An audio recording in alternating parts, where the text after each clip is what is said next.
Welcome to The Explainer. So, you're thinking about a pilgrimage to Vaishno Devi in 2025, and you're curious about the helicopter ride. Smart move! It can totally transform your journey. In the next few minutes, we're going to break down everything you need to know, the costs, how to book, and some essential tips to make it all go smoothly. Look, the Vaishno Devi Yatra is such a profound spiritual experience for millions of people. But let's be real, the trek can be a massive physical challenge. We're here to explain how taking the helicopter can help you save all that energy for what really matters, the darshan. So when it comes down to it, you've basically got two paths. There's the traditional trek, which is an incredible test of faith and endurance, but it takes hours and hours of walking. Then you've got the helicopter. It just transforms that entire journey into a breathtaking few minutes, flying you from Katra straight up to Sanjichhat. This way, you arrive fresh and can really focus on the spiritual experience. All right, let's get into the nitty-gritty, starting with the question that's on everyone's mind when they plan a trip: how much is this actually going to cost? Okay, so let's talk numbers. Based on the 2024 prices, you're looking at about 2,100 rupees per person for a one-way ticket from Katra up to Sanjichhat.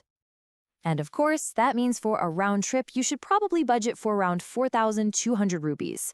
Now, these prices might change a little bit for 2025, but this gives you a really solid starting point for your planning. And hey, here's a fantastic tip if you're traveling with your family. Little ones under the age of 2 can actually fly for free as long as they're sitting on a parent's lap. Now, it's super important to remember that this base price isn't set in stone. During peak times, like festivals such as Navratri, the high demand can definitely push those costs up.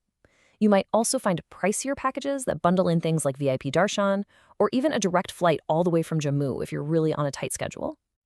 So, you've got the budget sorted out. Now for what is, without a doubt, the most critical step of all, actually booking those tickets. Honestly, your best and safest bet is to go straight to the official Shrine Board website. The process itself is pretty straightforward. It'll walk you through everything step by step. The key thing is to have your travel dates figured out and a valid photo ID handy before you even start.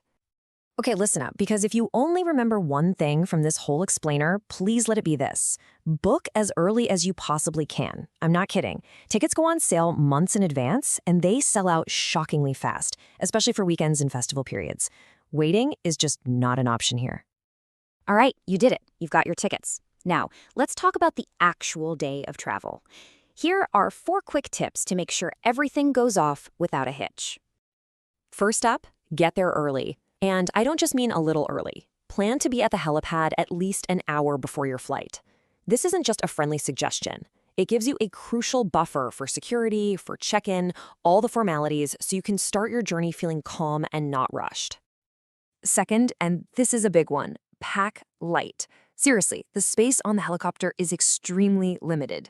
You'll probably only be allowed a small handbag. So just leave your bigger luggage at your hotel down in Katra and only bring the absolute essentials you need for the darshan.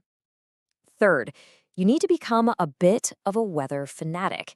These helicopter flights are completely dependent on clear conditions. A sudden patch of fog or a bit of heavy rain can lead to delays or even cancellations. It's so important to be mentally prepared for that and maybe have a backup plan in mind just in case. And finally, a really crucial note on health. If you have any medical conditions, especially anything related to your heart or breathing, please talk to your doctor before you go. That quick climb in altitude can be a bit of a shock to the system, and it's always better to be safe. Okay, let's wrap this up by hitting some of those other crucial details and answering a few of the questions that always seem to pop up. You'll definitely want to know these before you go.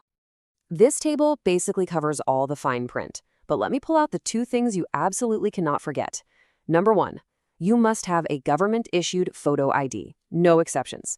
And number 2, you must have a backup plan, like a pony or a battery car, just in case that bad weather rolls in and grounds the helicopter. So a question we hear all the time is about skipping the whole online process.